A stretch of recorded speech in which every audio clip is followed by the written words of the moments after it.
Hello children, it's me again. I hope you're all well, and I'm going to be reading another story to you again today in two parts once again. And as you can see, I've got my trusty friend with me who enjoys listening to my stories too. The book once again is The World's Worst Children Volume 3, and the story this time is a very funny story, which is called Hank's Pranks. I hope you enjoy.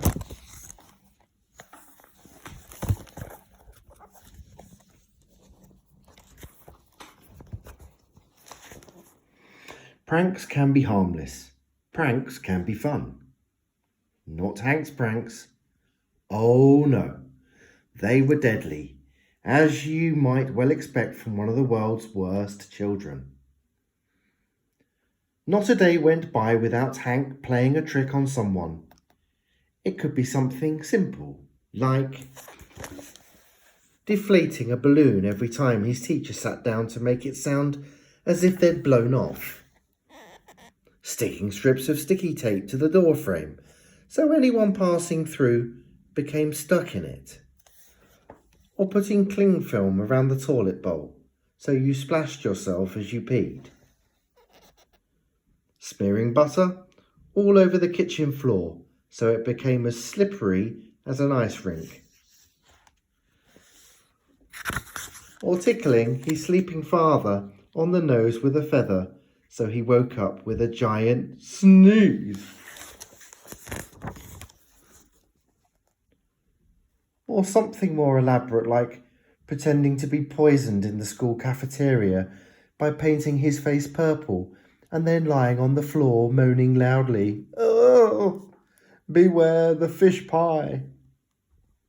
On a school trip to a history museum, wrapping himself in toilet paper and pretending to be one of the Egyptian mummies that had come to life. Wah! Concealing his arm up over his jumper and then squirting ketchup all over the woodwork room, pretending he had sawn it off. No! Every time one of Hank's pranks landed, he would shout at the top of his voice, "Gotcha!" Hank's family was the main target of his pranks. At his grandmother's house, he replaced her night cream with the real cream from the fridge.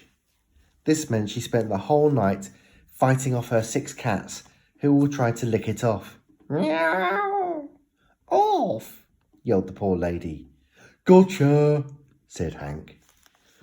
His sister Molly had a terrible fear of sharks after seeing them on television, so when she went for her weekly swimming lesson, Hank saw the perfect opportunity to terrorize her. He made a shark costume out of bin liners, fashioned a fin from a float, then swam towards her. "Ah!" she screamed. "Gotcha!" said Hank. Now the girl is so frightened of water, she won't even take a bath. His father was allergic to cheese. Whenever he had it, the man had to dash to the toilet, clutching his bottom for fear it might explode. So Hank bought a huge slab of cheese and cut it into the shapes of biscuits. Then he dipped the cheese shapes into melted chocolate. "Here you go, Dad. Some lovely chocolate biscuits." "Oh, thank you, Hank. What a good boy you are," said Father. He took a large bite. Immediately he could hear his tummy fizzing and popping. Before long he was clutching his bottom and running to the toilet. "Blurt! Geronimo!" yelled Father as he ran. "Gotcha!" said Hank. The man's bottom hit the toilet seat just as his bottom exploded. It was a dead heat. Father didn't come out of there for 3 whole days. Hank's grandfather loved his nice comfy slippers and kept them on his bed so he could slip into them first thing in the morning. Hank, being Hank, while he attached roller skates to each one. So when Grandpa slipped his slippers on, he went flying across the room. Woo! Only stopping when he hit the wardrobe. Clunk. Gotcha, said Hank. His uncle and aunt fared no better. Uncle Toby's hobby was collecting prized remote controlled planes, whereas Auntie Katie's hobby was looking after her gerbils. Hank had the idea of combining their two hobbies.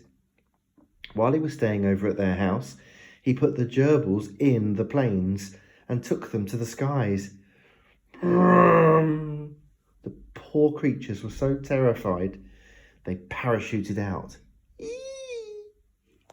The sky was littered with little creatures floating to the ground. Gotcha, gotcha, gotcha, shouted Hank. The person who Hank managed to upset most with his pranks was his own mother. The poor lady was always incredibly jumpy. You would be too if your son played devilish tricks on you every single day. Now, all sorts of things could set mother's nerves off. The doorbell ringing, little yappy dogs, someone dropping a spoon, bright lights, the dark, the beep, beep, beep of a lorry reversing, a sneeze, the sound of flip-flops flip-flopping, the noise of bubble gum, bubble popping, loud dramatic music at the start of the news, or someone playing the castanets. Needless to say, Mother hated having tricks played on her. Her son showed no mercy. It was because her reaction to his pranks was the greatest that Hank dreamed up devilish tricks to play on her. The boy would think of the next day's pranks while enjoying his nightly bath. Mother always moaned that he spent far too much time in there. Every evening after her son had been in the bath for over an hour, she would pound on the bathroom door.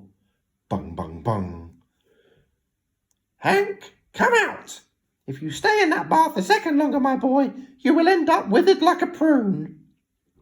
Mother would shout. Oh, dare you!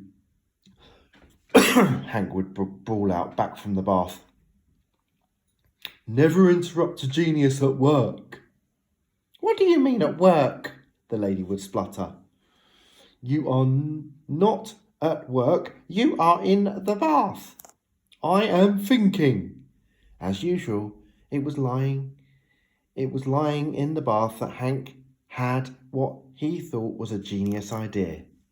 Bing! This is the prank to end all pranks, he proclaimed as he rubbed his stumpy hands together in glee. This will be my masterpiece. Shakespeare had Hamlet, Leonardo da Vinci had the statue of Dave somebody, Mozart had some music thing or something. Well, this is mine. Hank thought he could give his mother the shock of her life. Pretended he had been in the bath all night.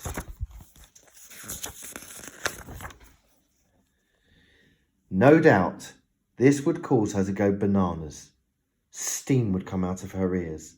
She would go cross-eyed. Her hair would stand up on end. She would slap herself in the face. She would start hopping on one leg. She would bang herself on the head with a tambourine. Her face would turn purple. She would pass out and fall to the floor with a clonk. Ideally for Hank, all of the above. So on the morning our story begins, Hank got out of bed super early. This isn't something the world's worst children often do, unless they have an evil plan, and Hank definitely had one of these. First, he slipped out of his pyjamas and put on his swimming trunks and goggles. Next, Hank found his box of pens, tiptoed out of his bedroom and sneaked downstairs to the kitchen. There, he emptied the freezer of all the ice cubes, which he carried in a bucket up to the bathroom. Once safely inside, Hank closed the door behind him as quietly as he could. Click.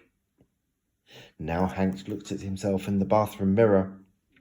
How could he make it look as if he'd been in the bath all night? He took out a brown felt tip pen and drew hundreds of lines all over his face and body. In no time at all, the boy looked exactly like an unusually large prune. Spot the difference. A prune and Hank.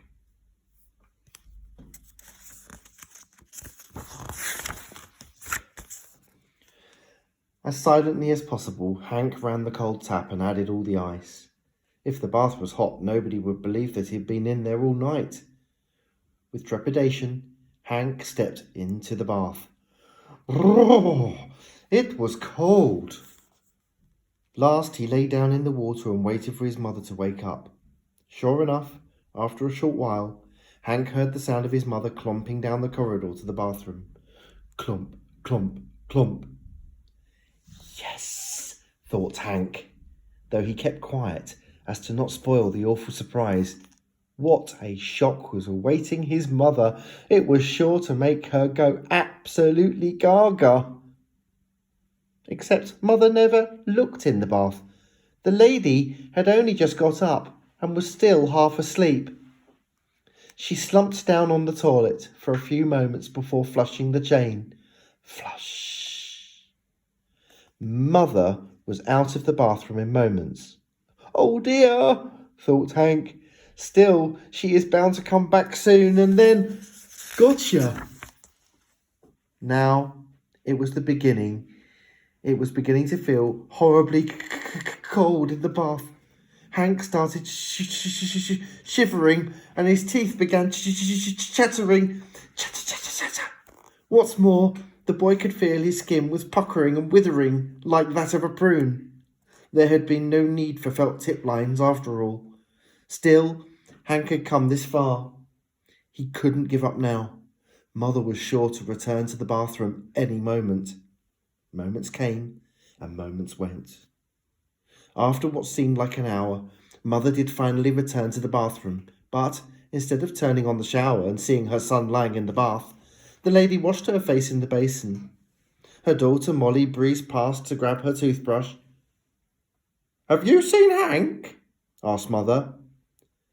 "He must still be in bed," replied the girl. "Oh, let the little devil sleep then. The more time he spends in bed, the less time he has to play his nasty tricks on us." Soon the pair left the bathroom. Hank was feeling like a bit of a fool, a freezing cold fool, as he lay in wait in his bath, which felt colder than swimming in the Arctic. And I shall finish the story for today. As you can see, my dog Bertie thoroughly enjoyed that story, and I'll be back again tomorrow to record the second part of the story. Take care.